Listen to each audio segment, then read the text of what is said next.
This week on Healthy Living, we'll have some insights on the positive impact of laughter on your well-being.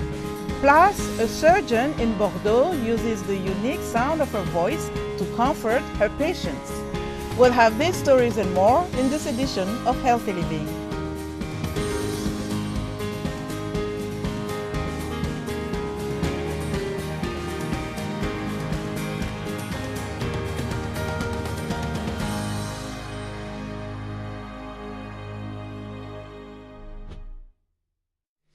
Hello, I'm Lina Khmoudou. Thank you for joining us for another episode of Healthy Living. As the year 2024 draws near, we look back at some stories that resonated with many of you, our viewers. Have you heard of the saying, laughter is the best medicine? That's because laughter strengthens your immune system, boosts your mood, diminishes pain, and protects you from the damaging effects of stress, according to experts. So, how often do you laugh? While laughter is one of the body's emotional and physical responses to certain stimulation, health experts say it plays an important role in boosting your health. Kathy Short reports from Lusaka, Zambia. Chibale Mkobe, a clinical psychologist at Serenity Wellness Center in Lusaka, which focuses on lifestyle counseling, alcohol and drug rehabilitation, told VOA laughter has many health benefits. She says laughter lessens stress hormones called cortisol and also increases endorphins, which are natural painkillers, thus reducing stress levels and relaxing the body. It also helps boost your immune system, where it increases the production of antibodies, which help in the fight of certain diseases. Yeah. Then on the psychological aspect of it, it does help with the mood. In case you're having feelings of anxiety, depression, or maybe even when you're angry, when you laugh, trust me, you'll feel so much better. According to the UK Guardian newspaper, a 2023 study has shown that laughter causes the tissue inside the heart to expand and increases oxygen flow around the body. Rachel Munkombwe Sidat, a therapist and executive director at Reveal to Heal Medical Center, told VOA that happiness is an experience of joy, contentment, and positive well-being, while laughter is an emotion that can be expressed even when someone is not happy, especially on social media. When we talk about laughter, anyone can laugh at any time. Either they are happy or they are not happy, they'll still laugh. It's very possible to portray a fake lifestyle out there, because if I come back to the industry where we are as a therapist, I've seen people in public that laugh, they can smile, but when they are with us in our offices and we are talking to them, they are breaking down. There's no happiness within themselves. Emmanuel Munsaka, a stand-up comedian, says he uses his life experiences to make people laugh. He says laughter has helped him get out of depression several times. We are the most depressed people. Now, it's just that we gather courage and talk about those moments that the depressions we've had in life. We turn those into jokes and make people laugh. And people will be able to relate. Some Lusaka residents at a recent rugby game had this to say about laughter. I like laughing. Oh yeah, I do like laughing, first of all. Who doesn't? I like laughing because laughing is healthy. As for me, I define laughing as a social connection. Yes, or it's a social activity that opens up openly conversations and also reinforces relationships. Whether it's sharing a joke with friends or enjoying a funny movie with loved ones, laughter can bring people closer together and create lasting memories.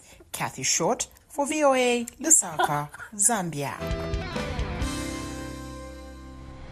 According to research, singing is an activity that can have many health benefits, including physical, mental, and emotional health improvements. In Bordeaux, a surgeon soothes the patients she operates on by the unique sound of her voice.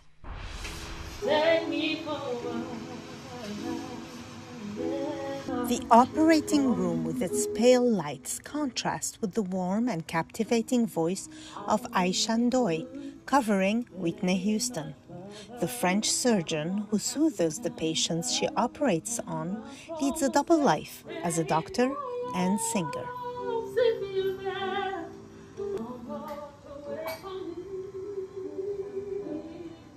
The first time I sang, I was still an intern. I was still a student, and I really sang in a moment of desperation when we couldn't get a patient to go to sleep because she was totally agitated and wouldn't let herself be perfused. And so I was washing my hands and I thought, maybe I'd try something. The last option we had was for me to sing. Well, I sang to the patient, which kind of captured her attention, so I was able to infuse her at the same time and put her to sleep. And since then, I've made it an integral part of my work. At 34, Ndoye, a gynecological surgeon specializing in oncology, released her first album with two other colleagues. The trio, Les Soignantes, reached the semi-final of France Has Incredible Talent. There's a purpose behind it. It's not just singing. It's not a concert. For me, it's therapeutic, and they understand that. And they're now all very, very happy to see me sing. Lucie Deneau, an operating theater nurse, says a person who sleeps peacefully wakes up more gently, and the body requires less anesthesia. It's relaxing, but it's not only relaxing for the patients. It's also relaxing for the general atmosphere in the operating theater. It's not just the music you can hear, it's really the voice of a surgeon with her patients. And it's very powerful in human terms. It even moves us to tears at times.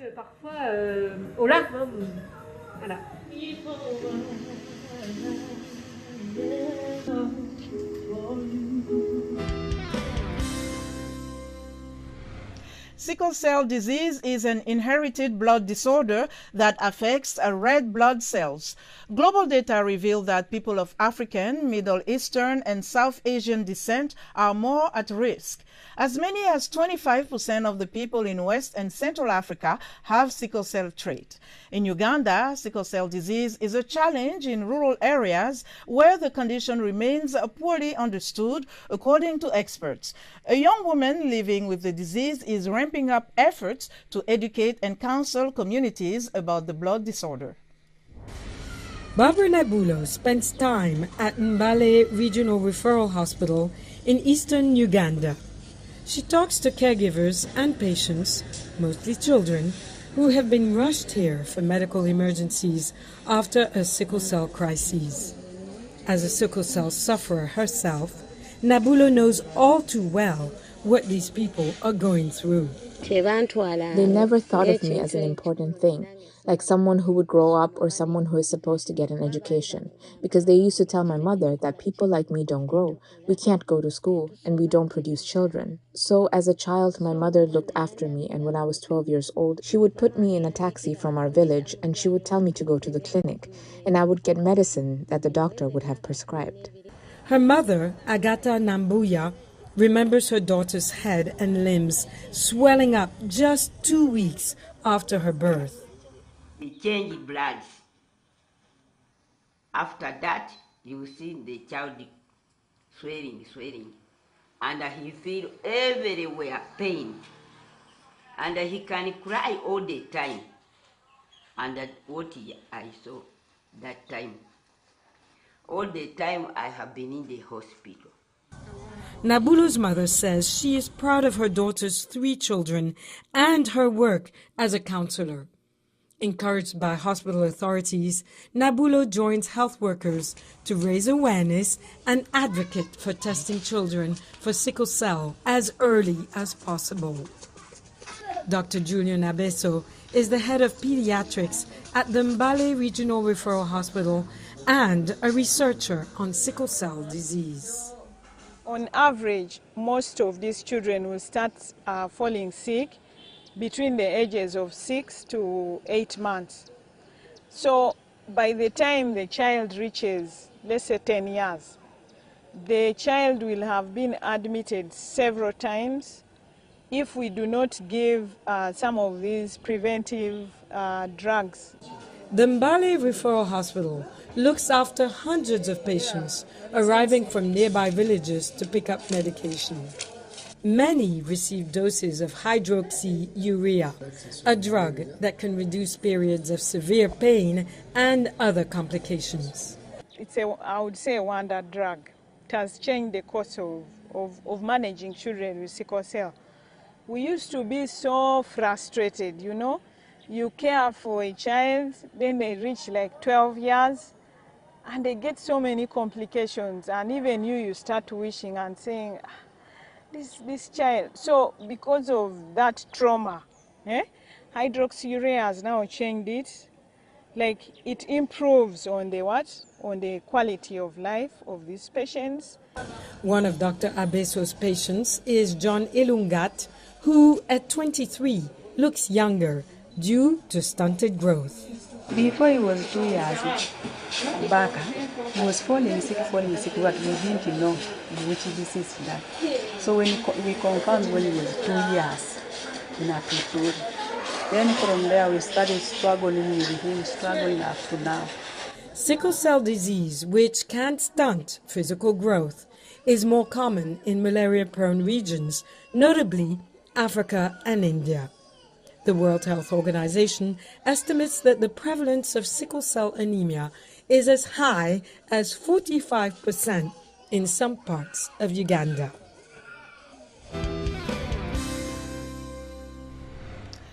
The World Health Organization says women account for 67% of the global health and social workforce. They are making a significant impact in boosting medical research, shaping healthcare legislation, and transforming patient care. Experts say key ways of improving women's health across Africa is by empowering women. Here are some remarkable women who are revolutionizing medicine in Africa and inspiring the next generation. Edna Adan Ismail is a nurse, midwife, activist, and former Somaliland's Minister of Family Welfare and Social Development. She is the director and founder of the Edna Adan Maternity Hospital in Hargeisa and an activist and pioneer in the struggle for the abolition of female genital mutilation. Ismail underwent FGM at the age of 8 and later trained as a nurse and midwife in the United Kingdom to help prevent other women from undergoing the same trauma she did. She is said to be Somaliland's first qualified nurse. Dr. Ola Brown is a British-Nigerian medical doctor, healthcare entrepreneur, and founder of the Flying Doctors Healthcare Investment Group and a director of Green Tree Investment Company.